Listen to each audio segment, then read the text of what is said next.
নতুন ভূমি আইনে বেদখলকৃত জমি মাত্র 3 মাসেই ফেরত পাবেন। যেভাবে একসময় বেদখল জমির দখল ফেরত পেতে বছরের পর বছর আদালতে দাঁড়ে ঘুরতে হতো জমির মালিকদের। মামলার জটিলতা আর দীর্ঘসূত্রতার কারণে প্রকৃত মালিকেরা ন্যায় বিচার থেকে বঞ্চিত হতেন। তবে সেই ভোগান্তির দিন শেষ।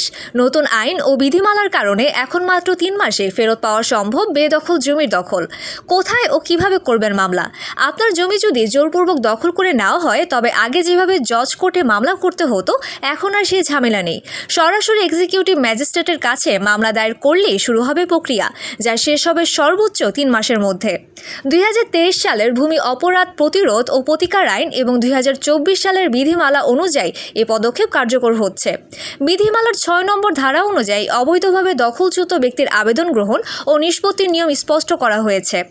আবেদন প্রক্রিয়া: যে কেউ আদালত বা কর্তৃপক্ষের আদেশ ছাড়া জমি থেকে উচ্ছেদ হলে নির্ধারিত ফর্মে এক্সিকিউটিভ ম্যাজিস্ট্রেটের কাছে আবেদন করতে পারবেন। ফর্মে জমির তফসিল, খতিয়ান, দাগ, মালিকানার দলিল, জরিপ কাগজ, নামজারি খতিয়ান, করের তথ্যসহ ছবি বা ভিডিও প্রমাণ জমা দিতে হবে। ম্যাজিস্ট্রেটের ভূমিকা: আবেদন পাওয়ার পর প্রতিপক্ষকে নোটিশ দিয়ে 15 দিনের মধ্যে ব্যাখ্যা চাইবেন ম্যাজিস্ট্রেট। এরপর মাঠ পর্যায়ে তদন্ত হবে। প্রয়োজনে শুনানি শেষে একতরফা আদেশ দিয়েও দখল ফেরত দেওয়া সম্ভব। আদেশের পর নির্দিষ্ট সময়ের মধ্যে জমি ফেরত না পেলে আইনশৃঙ্খলা বাহিনীর সহায়তায় জবরদস্তি করে দখল ফিরিয়ে দেওয়া হবে। বাধা দিলে শাস্তির বিধান: দখল হস্তান্তরে বাধা দিলে ম্যাজিস্ট্রেট ফৌজদারি আদালতে মামলা পাঠাতে পারবেন।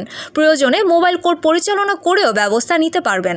সময়সীমা: আইনে স্পষ্টভাবে বলা হয়েছে 3 মাসের মধ্যেই দখল পুনরুদ্ধারের আবেদন নিষ্পত্তি করতে হবে। দায়িত্বে অবহেলা করলে সংশ্লিষ্ট কর্মকর্তার বিরুদ্ধে বিভাগীয় ব্যবস্থা নেওয়া যাবে।